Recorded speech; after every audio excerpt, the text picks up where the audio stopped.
मैं गवर्नर पंजाब की जानब से एरिज़ोना का मुस्लिम सिख कम्युनिटी का मैं यहाँ पे कोऑर्डिनेटर भी हूँ। अच्छा, और इसके अलावा इन्होंने यहाँ पे अमेरिका में बहुत सारे लोगों को बिजनेस करवाया है कि आपने जो शुरू में जॉब स्टार्ट की थी वो क्या थी? सबसे पहली जॉब आप? पकड़ा जिंदगी में कभी झाड़ू पकड़ा ही नहीं था। अच्छा। तो वहाँ आप अगर बाकी लोगों की हेल्प करेंगे तो आप खुद कैसे खाएंगे? क्योंकि अल्लाह ताला ने रिज़्क़ का सबसे वादा किया हुआ, सिर्फ एक बंदे से वादा नहीं किया। सबसे बड़ी वो बात थी, हम सूद वाले सिस्टम में नहीं पड़े, हमने इंटरेस्ट नहीं लिया, हमने लोन नहीं लिया, हमने क्रेडिट कार्ड से नहीं पैसे लिए। गर्मियाँ मार्च में शुरू।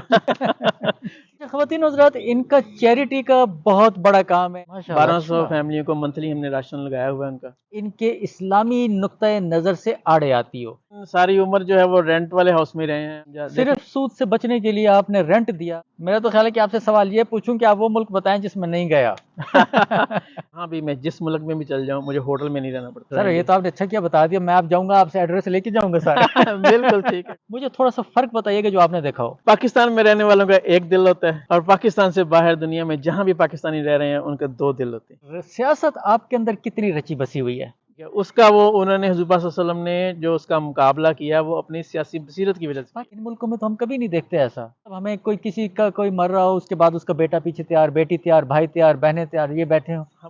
तो आगे हम वारिस पहले मुकर्रर कर देते हैं। पाकिस्तानी जो बाहर रहते हैं उनसे कोई गिला हो आपको? पॉलिटिक्स में हिस्सा नहीं लेते। पाकिस्तान के अंदर पाकिस्तानी लोगों से कोई गिला? ये गिला है कि वो मेहनत नहीं करते और वो जब इलेक्शन आता है 100 रुपए पे, 500 रुपए पे, 1000 रुपए पे बिक जाते हैं। सर क्या पता एक दफा आपकी सर हॉबीज क्या? रोजनामा पाकिस्तान में और रोजनामा खबरें में कॉलम लिखता रहा हूँ। कभी आपने आम भी चोरी कर करके खाए हैं आपने? इसीलिए आपसे ये सवाल नहीं पूछा कि लड़ाई होती है कि नहीं होती। मैंने सीधा कपड़े अपनी मर्जी से पहनते हैं या बेगम की मर्जी से पहनते हैं? कोई कोई आपको शिकवा गिला शिकवा हो कोई फैमिली लाइफ से? कोई ऐसी चीज हो जिंदगी में हासिल करना चाहे हो, आपको रिग्रेट होता हो कि मैं हासिल नहीं कर सका? अस्सलाम वालेकुम ख़वातीन हज़रात, पाकिस्तान 360 में अमेरिका की एक खूबसूरत रियासत एरिज़ोना से यूसुफ चौधरी, मैं हूं आपका मेज़बान। ख़वातीन हज़रात, पाकिस्तान 360 में आपको पाकिस्तान के ऐसे लोगों से मिलवाया जाता है जिनका पाकिस्तान के इमेज को उजागर करने में एक इंतहाई अहम किरदार होता है। यहाँ पे आपको बहुत सारे लोग ऐसे मिलते हैं जो पाकिस्तान का न सिर्फ इमेज उजागर करते हैं बल्कि वो पाकिस्तान की आन, शान, बान और मान तक होते हैं, यानी कि पाकिस्तान की पूरी दुनिया में एक पहचान बन जाते हैं। आज मैं जिस शख्सियत से आपको इस पाकिस्तान 360 में मिलवाने लगा हूँ, इनका पूरी दुनिया में एक रोल है। ये दुनिया घूम चुके हैं, मुल्कों मुल्कों घूम चुके हैं, बल्कि ये कहा जाए कि ये कौन से मुल्क नहीं घूमे तो ये एक सवाल हो सकता है। इनके बहुत सारे बिजनेसेस हैं, इनका चैरिटी का काम है, इनका फाउंडेशन का काम है, इनका वेलफेयर फाउंडेशन का काम है। कुछ मैं क्या बताऊं, इन्हीं से बात करते हैं। और आज मेरे साथ तशरीफ फरमा है जनाब बाबर सगीर साहब। अस्सलाम वालेकुम सर। वालेकुम अस्सलाम। सर कैसे हैं आप? अल्हम्दुलिल्लाह। सर आपका सबसे पहले तो बहुत बहुत शुक्रिया पाकिस्तान 360 को टाइम देने का। Thank you. आपने टाइम निकाला, आपके ना सिर्फ हम मशकूर हैं बल्कि आपको देख के लोगों के अंदर एक और भी जज्बा और एक हिम्मत और हौसला पैदा होगा कि वो भी क्या क्या कुछ कर सकते हैं। अच्छा बाबर साहब, ये बताएं कि आपने जो शुरू में जॉब स्टार्ट की थी वो क्या थी? सबसे पहली जॉब आपकी? सारे लोग यहाँ इमिग्रेंट्स होके आते हैं, सबसे पहले वो बेसिक जॉब ही स्टार्ट करते हैं। तो मैंने भी एक रेस्टोरेंट में जॉब स्टार्ट की थी। कोई ऐसी जॉब बताएं, मैं सुनना चाहता हूँ आपके मुंह से सुनना, क्योंकि जब इंसान कुछ बन जाता है ना फिर ऐसी चीजें सोचने का जरा मजा आता है बंदे को। ऐसा ही होता है ना? बिल्कुल कि सही नहीं यार, बात है मैंने आपकी, वो सही भी बात किया है। था, मैंने वो भी किया था, मैंने वो भी किया था, या तो आता है बंदे को। हाँ, उसमें दो चीज़ें हैं। जब मैंने नई नई यहाँ पे जॉब स्टार्ट की उस वक्त चूँकि थोड़े से हम शाई थे, इंग्लिश आती तो थी, पढ़ी तो थी, लेकिन वो बोलने में बंदा शाई होता है। अच्छा। तो जब हम ऐसे बंदे जो भी जॉब पे जाते हैं उनको वो उसी पोजीशन पे लगाते हैं जहाँ पे उसको इंग्लिश ना बोलनी पड़े। हाँ हाँ हाँ। तो रेस्टोरेंट्स में अगर आप काम शुरू करेंगे तो वो दो ही एरिया होते हैं, वो या तो आपका वो सफाई वाला एरिया होता है या फिर बर्तन धोने वाला एरिया होता है। बिल्कुल ऐसे ही है। तो दो चीज़ें मेरे लिए बड़ी इम्प्रेसिव थी जिससे मैंने लर्न किया और सारी ज़िंदगी में लर्न करता रहा। एक तो वो बर्तन धोने वाला सिस्टम था। जब मैंने आके वो उन्होंने हमें डर्टी डिशेस दी कि इसको यहाँ पे आपने धोना है, तो मैंने एक ही जगह पर रख के तो उसको धोना शुरू कर दिया। तो मेरी मैनेजर आई, उसने बताया कि ये इसके 3 सेक्शन हैं आपके सिंक के, आप ऐसे नहीं डिशेस धो सकते जैसे आप धो रहे हैं, इन पे जर्म्स बाकी रह जाएंगे। तो उन्होंने बताया कि पहले आपने इनमें से इसको रिंस करना है, रिंस करके फिर आपने इसको सोप में डालना है, सोप में डाल के थोड़ी देर पड़ा रहने दें, उसके बाद फिर आपने इसको रिंस करना है, फिर आपने उसको सैनिटाइजर में डालना है। ये उस वक्त की बात है, आज से 30 साल पहले की, जब पाकिस्तान में सैनिटाइजर का कंसेप्ट भी नहीं होता। पाकिस्तान में तो कोविड की वजह से पता चला है, वरना इससे पहले तो सैनिटाइजर को कोई पूछता भी नहीं। बिल्कुल ऐसे। दूसरा वाकया मैं आपको एक इंटरेस्टिंग बताना चाहता हूँ। अच्छा। कि मुझे मेरी मैनेजर ने कहा आप डाइनिंग रूम जो है वो थोड़ा सा साफ करने वाला है, आप जाएं उसकी सफाई करके आएं। अच्छा। तो मैंने वो जो डंडे वाला ब्रूम होता है जिसको हम हाँ झाड़ू हाँ कहते हैं हाँ। वो पकड़ा और वो क्रिकेट स्टाइल में मैंने पकड़ा। ज़िंदगी में कभी झाड़ू पकड़ा ही नहीं था। अच्छा। तो वहाँ पे मैंने वो जैसे वो क्रिकेट खेलते हैं ऐसे ऐसे मैंने करना शुरू किया। तो मेरी मैनेजर ने दूर से मुझे आवाज़ दी, मुझे बुलाया। उन्होंने कहा कि बाबर ये आपने ऐसे नहीं करना, आप ये जहाँ पे डाइनिंग रूम में कस्टमर्स बैठे हुए हैं, ठीक है, वो खाना खा रहे हैं, तो अगर आप इस तरह करेंगे उन्हें राहत महसूस होगी। आप इसके साथ अपनी एक बिन लेके जाएं, एक हाथ में आपकी बिन होगी, एक हाथ में आपके ब्रूम होगा, और आपने टहल टहल के सफाई करनी है, और बिल्कुल गोल्फ खेलने की तरह, जिस तरह गोल्फ की गेंद को सुराख में डालते हैं करीब से, तो आपने ऐसे करनी है, और वो कस्टमर को ये फील होगा आप वहाँ पे इंजॉय कर रहे हैं। सही सही सही, और उनको कराहत भी ना हो। स्लो स्लो, तो आपका ब्रूम और बिन भी साफ होनी चाहिए। ये दो मेरे लिए लर्निंग पॉइंट थे। उसके बाद जो हॉस्पिटैलिटी और उसके बाद जो क्लीनलीनेस है वो सारी जिंदगी मेरे साथ है। सबसे पहले तो आप ये बताएं कि सर आप करते क्या है? देखें जी, हमारा पाकिस्तान में जो है वो प्रॉपर्टी का बिजनेस है, फर्टिलाइजर का बिजनेस है, और यहाँ अमेरिका में हमारा टायर्स का, अलॉय रिम्स का, जिसे यहाँ पे कस्टम व्हील्स भी कहते हैं। ख़वातीन हज़रात, मैंने भी अपनी गाड़ी के टायर्स डलवाए थे, इन्हीं की शॉप से भी डलवाए थे। इनकी सिर्फ शॉप ही नहीं है बल्कि इनका एक पूरा वेयर हाउस है, और इसके अलावा इन्होंने यहाँ पे अमेरिका में बहुत सारे लोगों को बिजनेस करवाया है, उनको उनके पाँव के ऊपर खड़ा किया है। सर आपके जहन में ये ख्याल कैसे आया कि आप अगर बाकी लोगों की हेल्प करेंगे तो आप खुद कैसे खाएंगे? देखें जी, अल्लाह ताला का शुक्र है, हमारे जो वालिद साहब से वो शुरू से ही इसी बात पे आ रहे हैं कि खुद भी काम करो और दूसरों को भी साथ सिखाओ। अगर आप जितने ज़्यादा लोगों को सिखाएंगे वही आपके लिए बरकत का बायस बनेगा, क्योंकि अल्लाह ताला ने रिज़्क़ का सबसे वादा किया हुआ, सिर्फ एक बंदे से वादा नहीं किया। तो ये जो सिस्टम है, जिसको किसी को इस पे यकीन आ जाए कि अगर आप अल्लाह ताला की राह में देंगे या अल्लाह ताला के साथ तिजारत करेंगे, अल्लाह ताला के साथ, अल्लाह ताला के लिए लोगों से मोहब्बत करेंगे, तो आपके पैसों में कमी नहीं होगी, उसमें इजाफा ही होगा। इजाफा होगा। किसी की मदद करने से यानी कि मदद बढ़ती है, बिल्कुल, जैसे इल्म खर्च करने से इल्म बढ़ता है। बिल्कुल एग्जैक्टली। ये जो सदका या ज़कात या हेल्प, अल्लाह के रास्ते में हेल्प करना, अल्लाह ताला के लिए किसी की हेल्प करना, ये सारा बरकत का बायस बनता है। अच्छा, ये आपने काम किया यहाँ पे आके टायर्स का, फिर आपने होल सेल का किया, ना सिर्फ खुद किया, फिर आपने लोगों को भी करवाया, उनको अपने पाँव पे खड़ा किया। पाकिस्तान से जितने भी लोग आते हैं उनका या ताल्लुक होता है मेडिकल फील्ड से होता है, इंजीनियर्स होते हैं, डॉक्टर्स होते हैं, इसके अलावा आईटी में चले जाते हैं लोग। आपको ये ख्याल कैसे आया कि आप इसमें, आपका इसमें कोई बैकग्राउंड था या एकदम ही आपको बैठे बैठे ख्याल आया चलो यार टायर बेचते हैं? ये असल में मेरे वालिद साहब जो थे वो पाकिस्तान में बिजनेस माइंड थे। उन्होंने कभी जॉब नहीं की, हमेशा उन्होंने बिजनेस से, एक छोटे से बिजनेस से उन्होंने शुरू किया था, ज़ीरो से स्टार्ट किया था। अल्लाह ताला ने उनको वहाँ पे हिम्मत तौफीक दी, और वो माशाल्लाह आज अल्हम्दुलिल्लाह अपने शहर की एक जानी पहचानी शख्सियत हैं। और वो इसी वजह से हैं कि वो जो कमाते हैं उसमें लोगों का जो हिस्सा है वो रख लेते हैं, लोगों की सपोर्ट करते हैं, अपना ज़कात, सदका, खैरात सारा कुछ टाइम से देते हैं। वही जो जज्बा था उनका वो अल्हम्दुलिल्लाह हम सब भाइयों में कन्वर्ट हो गया। मेरे 3 भाई हैं यहाँ पे फिनिक्स एरिज़ोना में, वो यहाँ पे सारे मिल के काम कर रहे हैं। सारे एक ही बिजनेस में? वो एक ही टायर बिजनेस में ही है सारे। अच्छा। तो और वो जब मिल के काम कर रहे हैं उसमें इत्तेफाक, इत्तेहाद, जो आपको पता है कि हमारे डैडी ने हमें यहाँ सपोर्ट नहीं की। उन्होंने कहा आपका यहाँ पहुँचना ही सबसे बड़ी बात ही है, अमेरिका में यही है, हमने सुना हुआ कि खुद जो मेहनत जितना करो, स्ट्रगल करो, मेहनत करेगा उसको उतना फल मिलेगा, जितना गुड़ डालेंगे उतना ही आपको मीठा होता है। तो वही सिस्टम, हमने मेहनत की है, हमने वो डिशेस भी धोई हैं, हमने झाड़ू भी लगाए हैं, सारा कुछ किया है। अच्छा, यानी कि आप वो सोने का चम्मच लेके नहीं पैदा हुए बल्कि आपने मेहनत की है, तो बिल्कुल भी अल्लाह ताला का बहुत शुक्र है, हमने मेहनत की और मेहनत करके हम आज अल्हम्दुलिल्लाह इस मुकाम पे पहुंचे। तो ये आपके जहन में ख्याल कैसे आया कि आप लोगों को भी, आपने कितने लोगों को यहाँ पे काम बिजनेस करवाया है? हमने तकरीबन 30 से 40 फैमिलीज ऐसी हैं जिनको हमने यहाँ पे काम स्टार्ट करने में हेल्प की है। 30-40? उसमें मुसलमान भी हैं, पाकिस्तानीज भी हैं, सोमालियंस भी हैं, इंडोनेशियन भी हैं, और उसमें मैक्सिकन्स भी हैं। तो सर ये तो 30-40 बिजनेस हो गए ना फिर तो?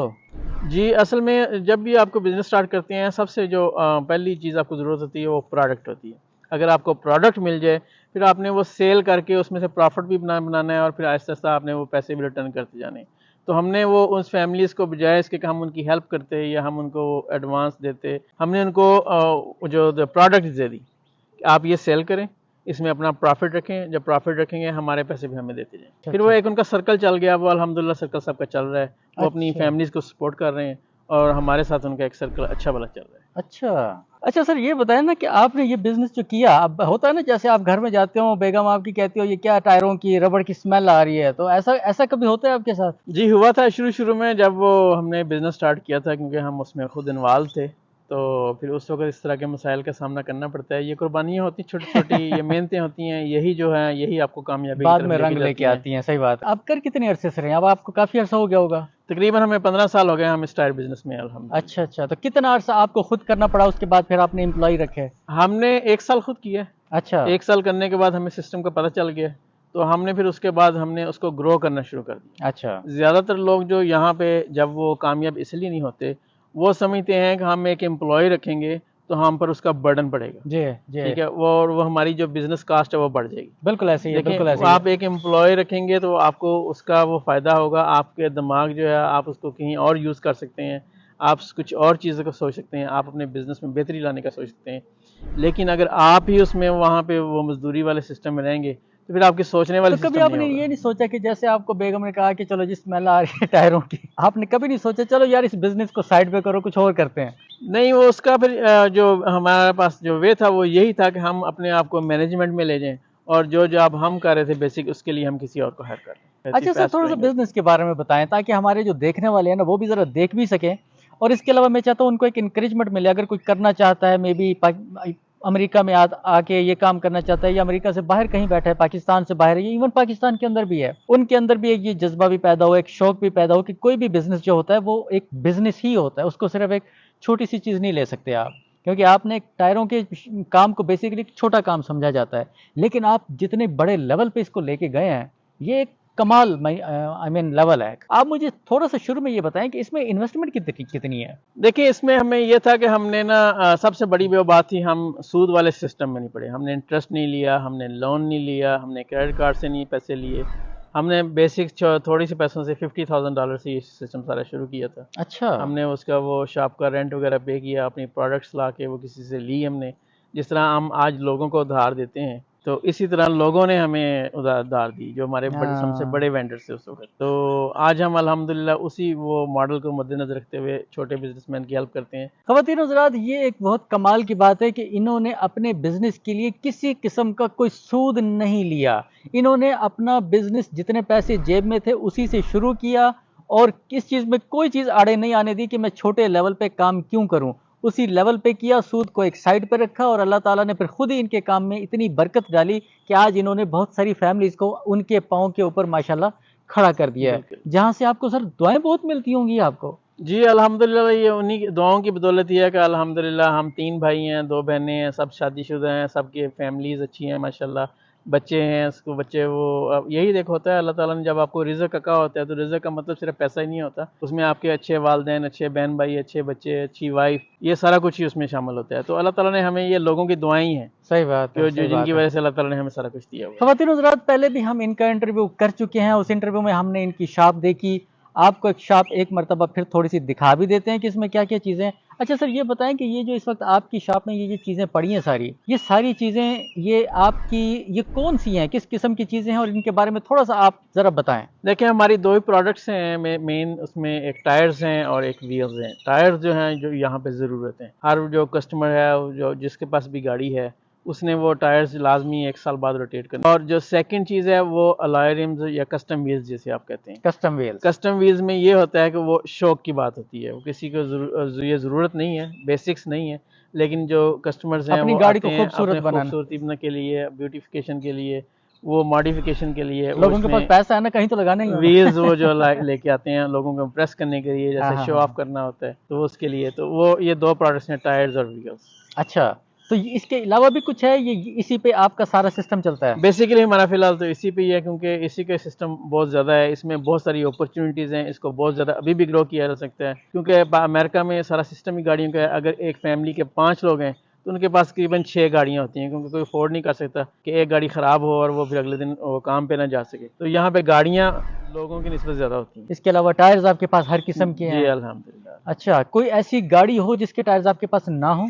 देखें, एक तो हम यहाँ पे अमेरिका में ना हर साल बहुत सारे मॉडल्स हैं। दुनिया में अगर सबसे ज़्यादा किसी मुल्क में गाड़ियों के मॉडल्स फिर रहे हैं ना, वो अमेरिका में है। यहाँ पे सारे एशियंस आते हैं, सारे यूरोपियन आते हैं, इटालियन आते हैं, जितने भी ब्रांड्स व्हीकल्स के दुनिया में है वो यहाँ पर फिर रहे होते हैं। और उसमें सबसे जो बड़ी बात ये है कि हर मॉडल जब भी नया आता है उसकी जो रिम्स की स्पेसिफिकेशन होती है वो चेंज होती चेंज हो है, जाती वो है। टायर्स भी चेंज हो जाते हैं, वैसे तो कमाल उसमें है साइज सर, को चेंज करते मुझे रहते तो हैं। आपने हैरान कर दिया कि यानी कि सिर्फ टायर्स और व्हील्स पे आप बिजनेस को इतना बड़ा कर सकते हैं। आई मीन ये कमाल है, ये आई मीन देखा जाए, वरना पाकिस्तान में उमूमन ये कॉन्सेप्ट पाया जाता है कि ये तो कोई काम ही नहीं है, यानी कि एक छोटा सा काम समझा जाता है इसको, या फिर काम ही नहीं समझा जाता, या फिर एक अजीब सा काम समझा जाता है। ये पाकिस्तान भी में होता एक्चुअली जब 15 इंच का जो अगर एक व्हील्स है ना एक गाड़ी में पड़ता है तो उसको आप मैक्सिमम कर लेंगे 18 19, सही इससे बात। ज़्यादा आप बड़ा नहीं कर सकते। लेकिन अमेरिका में यहाँ पे आप वही जो व्हील है ना वो आप 22 से 24 इंच तक भी कर सकते हैं। अच्छा, इसके अलावा आप मुझे वेयर हाउस में जब लेके गए थे, वहां पे मैंने आपका सामान देखा बहुत सारा पड़ा हुआ, और वो कई कई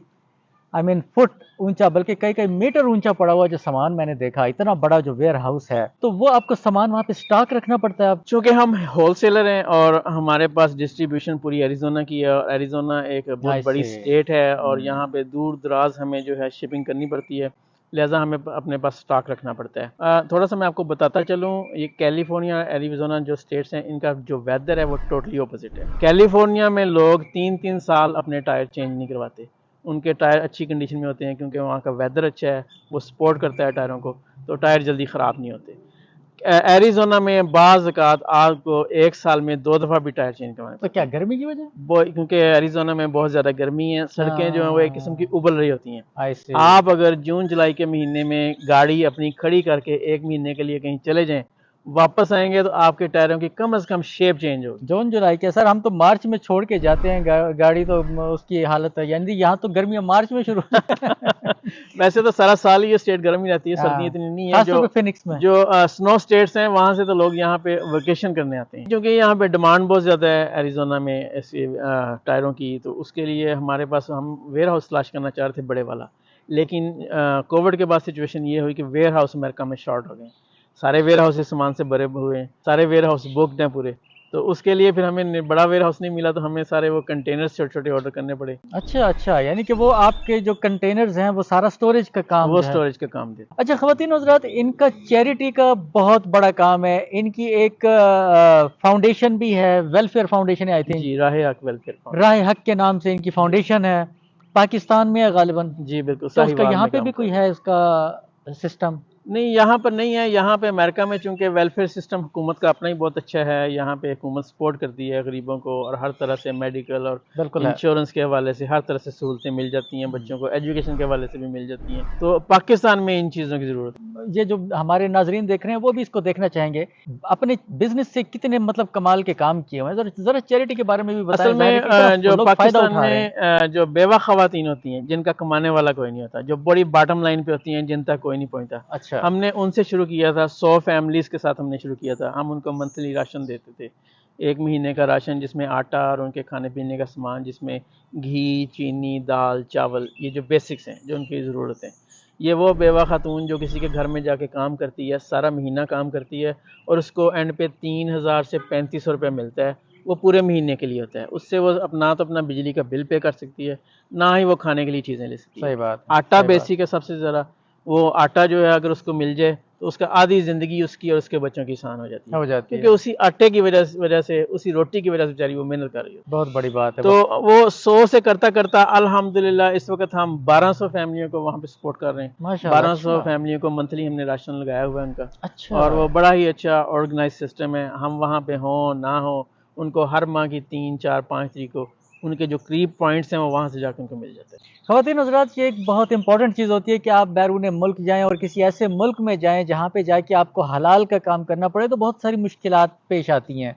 लेकिन माशाल्लाह इन्होंने ना सिर्फ हलाल वाला काम इन्होंने ढूंढा, बल्कि उसमें सूद को एक साइड पर रखा, किसी भी ऐसी चीज़ को इन्होंने साइड पर रख दिया जो कि इनके इस्लामी नुक्ता नज़र से आड़े आती हो। ये इतना कमाल का काम है, क्योंकि यहाँ पे आके बहुत लोग तो ये सोचते हैं कि हम अगर इनके हिसाब से नहीं चलेंगे तो फिर क्या करेंगे, फिर तो हम भूखे मर जाएंगे। यहाँ पे ये कॉन्सेप्ट पाया हाँ, जाता है। बहुत मजबूरी है लोगों की, लोग मजबूरी में करते हैं, यहाँ पे कोई भी शौक से सूद नहीं देते। घर भी कोई सूद पे नहीं है, आप बता रहे थे मुझे। हाँ, हम जी तकरीबन सारी उम्र जो है वो रेंट वाले हाउस में रहे हैं। अगर हम किस्तों पे घर लेते तो हमें सूद देना पड़ना था, तो हमने उसकी बजाय रेंट देना मुनासिब समझा। सिर्फ सूद से बचने के लिए आपने रेंट दिया।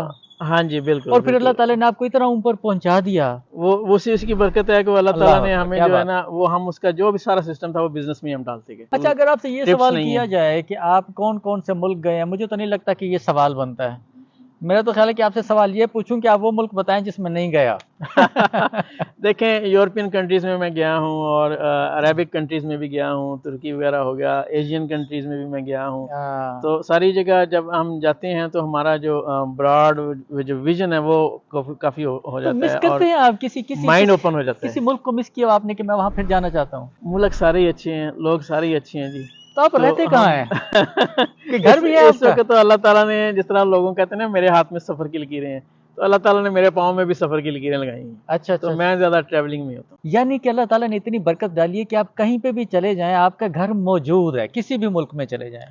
आपको मज़े की बात बताऊँ, मेरे सोशल मीडिया पे मैं काफ़ी एक्टिव हूँ और जहाँ भी मैं जिस मुल्क में भी चल जाऊँ, मुझे होटल में नहीं रहना पड़ता सर, है ये जी। तो आपने अच्छा किया बता दिया, मैं आप जाऊंगा आपसे एड्रेस लेके जाऊंगा सारे। बिल्कुल ठीक है, कोई इश्यू नहीं। एक डिफरेंस जरा मुझे बताइएगा कि जो लोग पाकिस्तानी पाकिस्तान में रहते हैं और ऐसे लोग जो पाकिस्तानी हैं लेकिन वो पाकिस्तान से बाहर रहते हैं, मुझे थोड़ा सा फर्क बताइएगा जो आपने देखा हो। पाकिस्तान में रहने वालों का एक दिल होता है और पाकिस्तान से बाहर दुनिया में जहाँ भी पाकिस्तानी रह रहे हैं उनके दो दिल होते हैं। एक दिल वो उनका जो वहाँ पे जहाँ पे रह रहे होते हैं वहाँ पे होता है, जिसके वो दिल लगा के अपना काम कर रहे होते हैं और सारी चीज़ें मेंटेनेंस मौजूदा हालात के मुताबिक जो भी सिस्टम है अपनी सिचुएशन के मुताबिक चीज़ों को हैंडल कर रहे होते हैं। दूसरा दिल उनका पीछे पाकिस्तान में अटका होता है लगा होता और है। वो सारी उम्र वो उस दिल को फॉलो करते हैं कि हमने पाकिस्तान जाना है, हमने पाकिस्तान ये करना है, हमारी जिस दिन लाइफ हाँ। ईजी होगी हम पाकिस्तान आके ये करेंगे। वो सारी उम्र उनके माइंड में रहता है और वो उसी चीज़ को फॉलो करते हुए अपने पाकिस्तानी भाइयों की उधर मेहनत क्या बात कर दी सर वो आपने। मदद भी करते हैं, बिल्कुल ऐसे ही उनकी है। खिदमत भी करते हैं, उन पर एहसान भी करते हैं, उनको पैसे भी भेजते हैं। मैंने नहीं कोई पाकिस्तानी देखा कि वहाँ से वो पैसा लेके तो यहाँ पे आया। हम्म, 90% जो पाकिस्तानीज़ हैं वो यहाँ से पैसे भेजते हैं वहाँ पे अपने मुल्क में और भेजते हैं। अपने साथ-साथ अपनी तो जो हम वो यहाँ पे सपोर्ट कर ही रहे हैं, अपने आप को पाल रहे हैं। वो वहाँ पे 2 या 3 कम से कम फैमिलियों को लाज़मी सपोर्ट कर रहे होते हैं। मुझे उन ये बताएं कि सियासत आपके अंदर कितनी रची बसी हुई है? देखिए, मैं समझता हूँ कि जो सियासत है ना वो आपकी ज़िंदगी का हिस्सा है। इस्लामिकली भी आपको सियासत में इन्वॉल्व रहना जुदा आपके हो लिए दीन बहुत सियासत ज़रूरी से है। तो रह जाती है चंगेज। बिल्कुल, वो जुदा कर ही नहीं सकते। हमें ये सारा जो हम हुज़ूर पाक सल्लल्लाहु अलैहि वसल्लम का जो जद्दोजहद वाला सारा जो पीरियड था उनका, जिसमें उन्होंने अपना इस्लाम का आगाज़ किया, वो सारी सियासत हम देखते हैं।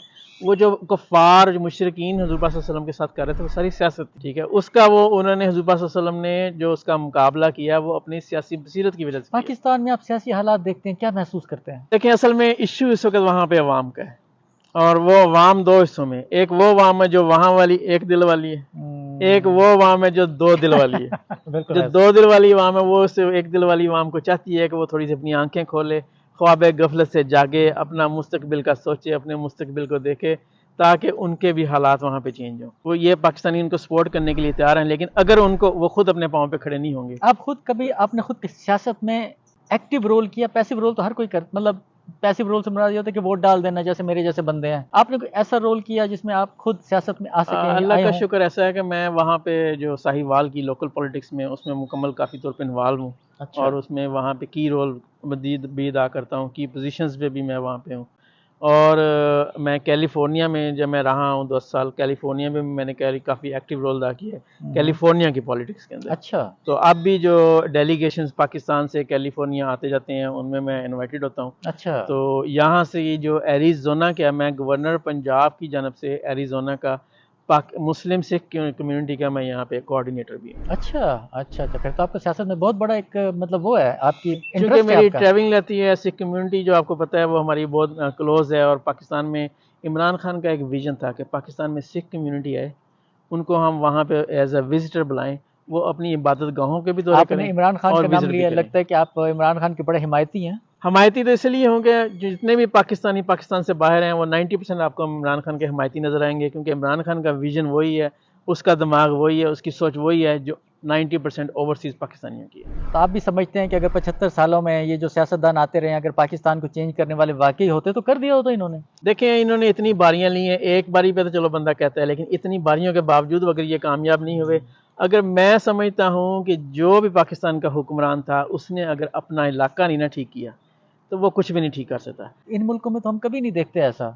कि मतलब हमें कोई किसी का कोई मर रहा हो, उसके बाद उसका बेटा पीछे तैयार, बेटी तैयार, भाई तैयार, बहनें तैयार, ये बैठे हो। हमारे मुल्क में तो जो इसी ने एक डबो ना दिया वो मुल्क। एक जो है ना कल्चर वो यही है कि आगे हम वारिस पहले मुकर्रर कर देते हैं और हम अगली नस्ल का सोचते हैं, हम लूट मार करते हैं अगली नस्ल के लिए। तो जबकि इसके बरक्स यहाँ अमेरिका में अगली नस्ल का कोई नहीं सोचता, हर कोई अपना सोचता है और वो ये देखता है कि अगली नस्ल खुद कमाने के काबिल हो। अगली नस्ल को सिखाया भी जाता है, अगली नस्ल के लिए यहाँ कोई चीज़ नहीं छोड़ता। यही होता है कॉन्सेप्ट कि इन्होंने खुद ही जो अपना रास्ता तलाश करना है और उम्मीद है कि हमसे बेहतर रास्ता तलाश करना मुझे 2 चीजें आपने बतानी है, दोनों बारी बारी बतानी है। जी बिल्कुल। पहली मुझे ये बतानी है कि पाकिस्तानी जो बाहर रहते हैं उनसे कोई गिला हो आपको? कि वो अपने मुल्क जो जिस मुल्क में वो रहते हैं, जिस इलाके में रहते हैं, वो उस मुल्क की पॉलिटिक्स में हिस्सा नहीं लेते। अच्छा। वो उससे बहुत दूर हैं। हमारे बरक्स जो इंडियंस जहाँ पे भी रहते हैं वो सिख बहुत ज़्यादा वो पॉलिटिक्स में हिस्सा ले रहे हैं और जब वो हिस्सा लेके ऊपर की पोजीशन पे चल जाते हैं तो वो पाकिस्तान के खिलाफ लॉबिंग करते हैं फिर हम बैठ और के रोते हमारा हैं। नुकसान ये होता है कि हमारा बंदा नीचे दफा करने वाला है। पाकिस्तान के अंदर पाकिस्तानी लोगों से कोई गिला? ये गिला है कि वो मेहनत नहीं करते और वो जब इलेक्शन आता है 100 रुपए फिर 500 रुपए पे 1000 रुपए पे बिक जाते सर हैं। क्या पता की एक बात की दफा आपने? बिक के वो अपने 5 साल का नहीं, वो अपनी फ्यूचर का नुकसान कर क्या देते हैं, पता अपनी की बात? नस्ल का नुकसान क्या कर देते हैं। कमाल बात की सर, क्या कमाल तो बात हमें की उस बिरयानी सिस्टम से निकलना होगा बाहर। एक जिसे सेल्फिशनेस कहते हैं, ये वो वहाँ पे आज बेसिकली भी वहाँ पे ये कंसेप्ट है कि आप इतने करोड़ ले जाएं, आप वहाँ पे जाके लोगों में बांटें, सुबह इलेक्शन आप जीत जाएंगे। आपको फेडअप करता है ये इलेक्शन सिस्टम पाकिस्तान का? बहुत सारे जो मामलात हैं इसमें वो हमारा दिल तो नहीं करता, ठीक है, लेकिन हम अल्लाह ताला ने हमें एक ज़िंदगी दी है, हमने इसको गुजारना है।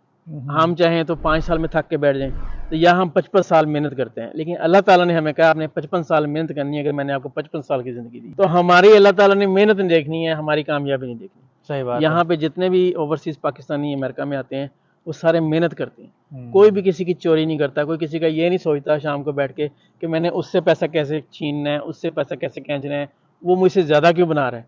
हर कोई यही सोचता है यार वो मुझसे ज़्यादा बना रहा है, मैं उसकी तरह कैसे बन सकता हूँ। आपकी सर हॉबीज क्या है, मुझे जरा हॉबीज के बारे में भी बताएं। मैं रोज़नामा पाकिस्तान में और रोज़नामा खबरें में कॉलम लिखता रहा हूँ, अच्छा ज़रबे बाबर के नाम से। सर फिर तो आप सहाफ़ी हुए। कोई बचपन की कोई मुझे कोई इंटरेस्टिंग चीज़ सुनाए जो आपको आज तक भूली ना हो, कोई पिटाई पड़ी हो आपको, कोई मार पड़ी हो। बचपन की चीज़ें तो यादगार बहुत सारी हैं। मैं असल में ना अब जो सिस्टम है बहुत सारे स्कूलों में मुझे इनवाइट किया जाता है एज अ चीफ गेस्ट, उनके रिजल्ट डे पे या उनके एनुअल डे पे या कल्चर डे पे। अच्छा। तो मैं वहाँ पर जाके उनको एक ही बात बताता हूँ कि मैं गवर्नमेंट हाई स्कूल से पढ़ा हूँ। हम वो बच्चे हैं जिन्होंने सर्दियों में सुबह मुर्गा बन के छड़ियाँ खाई हुई हैं सालों से। तो अब आपको प्राइवेट स्कूलों वाले ठीक चीफ है। गेस्ट बुलाते हैं? हाँ जी। तो उस वक़्त हम अब जो हमें मार पड़ती थी या सज़ा मिलती थी, हम कभी घर जाके नहीं अपने वालिद साहब को बताते। डंडे पड़ते थे। हाँ। तो वो हम छुपा लेते थे बात। तो अब जो सिस्टम है, वो कल्चर है, वो चेंज हो गया है। अब वो बच्चे आके अपनी माँ को बताते हैं कि मुझे टीचर ने मारा है। माँ जनाब वो बाजू टांग लेती है आके अपने जो उसके अब्बू को, बच्चे के यानी अपने हस्बैंड को। तो कैसे आप पढ़ाई में कैसे थे वैसे? अपने हस्बैंड को वो इमोशनल करके उसको साथ लेके जाते हैं और वो टीचर से और प्रिंसिपल से लड़ते हैं। हाँ ऐसे ही है, बिल्कुल ऐसे है, बिल्कुल ऐसे है। तो कैसे पढ़ाई में आप कैसे थे? आपको दिल लगता था या आपका? पढ़ाई में हम नॉर्मल थे, ना बहुत अच्छे थे ना बहुत कमजोर थे, एक नॉर्मल सिस्टम में हम पढ़ते रहे। अच्छा अच्छा। तो कभी आपने आम भी चोरी कर करके खाए हैं आपने? आम का तो पेटियां आती नहीं घर में? जरूरत पड़ी, लेकिन गाजरें खाई हुई हैं। सुबह सैर करने जाते थे तो वहाँ से गाजरें तोड़ लेनी। अच्छा। किसी तो के वहीं खाले से धो किसी के के वहीं कोई खा फार्म लेनी। था किसी का? वो किसी की जमीन थी, वो हमें घर के पास ही थी। सर थोड़ी सी आपसे फैमिली के बारे में सवाल करता हूँ मैं। जी बिल्कुल। बिजनेसमैन की फैमिली की जब क्वेश्चन ना किया जाए तो मजा नहीं आता सर। जी बिल्कुल। लड़ाइयों के बारे में बताएं सर, लड़ाई कहाँ से शुरू होती है घर में आपके? लड़ाई हमेशा वक्त ना देने से शुरू होती है। बच्चे हमेशा वक्त ना देने पे नाराज रहते हैं। अच्छा। क्योंकि वो ट्रैवलिंग भी होती है काफ़ी, कई दफ़ा 2 हफ्तों बाद घर जाता हूँ, कई दफ़ा अगर मैं उधर घर हूँ भी तो रात 2 बज जाते हैं। मैंने इसीलिए आपसे ये सवाल नहीं पूछा कि लड़ाई होती है कि नहीं होती। मैंने सीधा आपसे लड़ाई हर घर में होती है, इश्यूज मुख्तलिफ होते हैं। हमारा जो इश्यूज है हमेशा से टाइम का ही रहा। अच्छा अच्छा अच्छा। तो बच्चे कितने सर आपके? अल्हम्दुलिल्लाह मेरे 3 बेटे हैं। अच्छा माशाल्लाह, तीनों बेटे हैं? हाँ जी अल्हम्दुलिल्लाह। अच्छा अच्छा। तो कितने बड़े हो गए आप? वो 2 बेटे माशाल्लाह बड़े हैं, वो हाई स्कूल के तकरीबन एंड पे आ गए हैं और एक माशाल्लाह भी छोटा है। अमेरिका में बच्चे बड़े भी जल्दी हो जाते हैं। अमेरिका में तो माशाल्लाह ग्रोइंग है। खाना पकाना आता है आपको? खाना रेस्टोरेंट में तो मैंने बहुत दफ़ा बनाया, लेकिन मैंने रेस्टोरेंट कभी में खाना बनाया आपने? हाँ जी अमेरिका के रेस्टोरेंट में? अमेरिका के रेस्टोरेंट में मैं खाना बनाया हुआ है। मैक्सिकन फूड मैं बड़ी अच्छी बना लेता हूँ। अच्छा। लेकिन मैंने कभी घर कुकिंग नहीं की। कभी नहीं की घर में कभी कुकिंग? नहीं। चाय बनानी आती है? वैसे तो हाँ बनानी तो आती है, लेकिन अल्लाह ताला का शुक्र है कि मुझे कभी जरूरत अगर नहीं आपको अंडा पकड़ाया जाए कि अंडा तोड़ के दें तो तो हो जाएगा आपसे? तोड़ने का तो पता नहीं, लेकिन मैं उबाल लूंगा। तो लड़ाई अगर हो जाती है आपकी, तो उसके बाद फिर मनाने में किसका किरदार होता है, आप दोनों में से, हस्बैंड वाइफ में से? कोई नहीं, असल में अल्लाह ताला का शुक्र है वाइफ भी मेरी अच्छी है, तो हमको इतनी देर कोई मूड शूट वाला सिस्टम नहीं होता। कोई इख्तलाफ? 10 मिनट बाद हम फिर एक जैसे होते हैं। वैसे राय में इख्तलाफ हो जाता है, वैसे एज सच कोई लड़ाई नहीं होती। राय में भी कोई इख्तलाफ तो तब होता है जब आप जो लाइफ पार्टनर अच्छा ना हो। कपड़े अपनी फिर मर्जी तो से पहनते हैं या बेगम की मर्जी से पहनते हैं? बेगम की ख्वाहिश होती है कि मैं उसके साथ मैचिंग करके जाऊँ, मैचिंग करके? मैचिंग करके जाऊँ। अच्छा। तो अब जरूरी नहीं है कि जो ड्रेसिंग उसके पास उस तरह की मैचिंग मेरे पास भी हो। अच्छा। तो उस वक्त थोड़ा सा इशू बनता है। अच्छा, तो बाज़ दफ़ा होता है ना कि आपको जो चीज़ पसंद है, जो कपड़े पसंद है, फिर बेगम कहे नहीं ये कपड़े आपने क्यों फिर पहने? हमें भी वो जिस तरह हम वो बिजनेसमैन जो कस्टमर्स के साथ करते हैं ना, हमें भी फिर घर में थोड़ी सी पॉलिटिक्स करनी पड़ती वो टैक्स आ जाते हैं आपको। अच्छा अच्छा अच्छा अच्छा अच्छा। लाइफ तो आपकी हैप्पी है ना माशाल्लाह? है। अल्लाह का बहुत शुक्र है, अल्हम्दुलिल्लाह, बिल्कुल बहुत कोई अच्छी लाइफ कोई है। कोई आपको शिकवा गिला शिकवा हो कोई फैमिली लाइफ से? किसी से कोई गिला शिकवा नहीं है, माँ बाप अच्छे हैं, बहन भाई अच्छे हैं, मिसेज अच्छी हैं, सारे ही अच्छे हैं, कभी और आपके ये साथ- लोगों की दुआओं की वजह से, बिल्कुल होता है। इस बरकत इसी चीज को कोई ऐसी चीज हो जो आप जिंदगी में हासिल करना चाहे हो, आपको रिग्रेट होता हो कि मैं हासिल नहीं कर सका? मेरे पास, मेरा नहीं ख्याल किसी चीज़ की कमी है। अल्लाह ताला ने हर चीज़ दी हुई है, और जो अल्लाह ताला ने जब सारी नेमतें मुझे दी, पिछले साल ही मैंने ये दाढ़ी रखी है अपनी, अच्छा, और वो इसीलिए रखी थी कि अल्लाह ताला ने मुझे दुनिया की तमाम नेमतें दे दी हैं, मैं किसी नेमत से महरूम नहीं हूँ। बहुत बड़ी बात है। तो अब मैं सिर्फ अल्लाह ताला का शुक्र अदा करने के लिए दाढ़ी फिर मैंने अपनी पूरी कर ली। ये सिर्फ मेरा ही नहीं है, मेरे भाइयों का भी सिस्टम सारा वो माशाल्लाह ऐसे ही है, और हाँ, उनका आमिर वो भाई भी, का मैंने देखा है। वो भी बिल्कुल। माशाल्लाह बिल्कुल जो है ना, वो दीन के रास्ते पर भी हैं, और हैं भी सिंपल सारे। बल्कि किसी वो में तो कोई आप रख बिजनेस को भी रखाव टाइम कम देते हैं, वो तो आप दीन को ज्यादा टाइम देते बिल्कुल, हैं। बल्कि मस्जिद में आप वो ज़रा देते हैं सर, हमारी तरफ आप से। As a businessman, as a Pakistani, आप बैरून मुल्क पाकिस्तानी, मुल्क के अंदर पाकिस्तानी, मैं चाहता हूँ कि आप हमारे पाकिस्तानियों को अपनी तरफ से कोई ऐसा पैगाम दें। जो हमारे अमेरिका में मौजूद हैं पाकिस्तानी, उनके लिए तो मैं यही है पैगाम कि वो अपनी लोकल पॉलिटिक्स में ज़रूर हिस्सा लें। आपके बच्चों को आगे इसकी ज़रूरत है। आप लोगों ने तो मेहनतें की हैं, आप लोग जहाँ पे गए हैं, इससे आगे जो जितना भी सिस्टम है वो आपके बच्चों का है। अगर आप अपने बच्चों की कोई सपोर्ट करना चाहते हैं, आपके बच्चों को आपसे यहाँ पे जायदाद नहीं चाहिए, उन्हें यहाँ से पैसा भी नहीं चाहिए, वो अपना इंतज़ाम, उनके पास रास्ते हैं, उनकी अपनी सोच है। तो लेकिन आप उनको थोड़ा थोड़ा पॉलिटिक्स में इन्वॉल्व करें ताकि वो सिस्टम का हिस्सा बने। सिस्टम दे के जाएं, बिल्कुल बिल्कुल सिस्टम दे के जाएं। यही चीज़ तो इमरान खान मखल कहता है, वो कहता है कि बिल्कुल, ये सिस्टम आ जाए, सिस्टम इंसाफ आ हाँ जाए, जी, बिल्कुल। हमें किसी से कोई मदद भी नहीं चाहिए। हाँ जी। हम मदद तो अल्लाह ताला कर ही देता है ना, ये अल्लाह ताला ने मदद, तो अल्लाह लेकिन ताला ये है ने कि जो सिस्टम होता है वो हमने हमारा खुद काम है, बनाना हम होता है। कोशिश करनी है। सर, आप के टाइम देने का बहुत शुक्रिया। Thank you. आपको लोग देख के यकीनन एक उनको एक हिम्मत, हौसला, जज्बा और बहुत सारी चीज़ें उनके अंदर जो है वो यकीनन पैदा होंगी। आपने ना सिर्फ टाइम दिया, और पाकिस्तान 360 आपके लिए खसूसी तौर पे मशकूर है आपके शो में आने का। एक्चुअली जो पाकिस्तान 360 है, मैं काफ़ी अरसे से इसका फ़ैन भी हूँ, वॉच भी कर रहा हूँ, फॉलो भी कर रहा हूँ। Thank you very much. और मैं इसमें देखता हूँ कि जो आपकी काविशें हैं, आप इतना वो टाइम स्पेंड करते हैं, आप वो पाकिस्तान और जो ओवरसीज़ पाकिस्तानी हैं, उनके दरमियान आप एक ब्रिज का किरदार अदा कर रहे हैं। उनके दरमियान एक ताल्लुक़ बनाया हुआ है आपने। उनको, पाकिस्तानियों को, यहाँ की पाकिस्तानियों को जो आप लाइव दिखाते हैं, कोई यहाँ पे कैसे अपना वक्त गुजार रहे हैं, मेहनत कर रहे हैं, और उन पाकिस्तानियों के बारे में कैसे सोच रहे हैं। मेरे ख्याल से आपका ये काम है, मैं इसको सारी उम्र भी खराज तहसीन पेश करूँ तो कम है। मेरे पास तो इतना टाइम नहीं होता कि मैं इतना कर सकूं, लेकिन फिर भी इन जैसे लोग जब सामने आ जाते हैं तो ये मैं अपना ये फर्ज एक्चुअली समझता हूं। इनकी तारीफ नहीं है, ये शौक का काम है, और ये शौक किसी किसी में होता है, अल्लाह ताला ने डाला होता है, और ये उसी शौक को अल्हम्दुलिल्लाह इन्होंने बरकरार भी रखा हुआ है। ये मेहनत भी कर रहे हैं माशाल्लाह। बाबर साहब, sir thank you very much, आपका दूसरी दफ़ा इस शो में आने का, और हम आपकी जो है वो ज़ाहिर है कि जितना शुक्र अदा करें, thank you very much sir, बहुत शुक्रिया।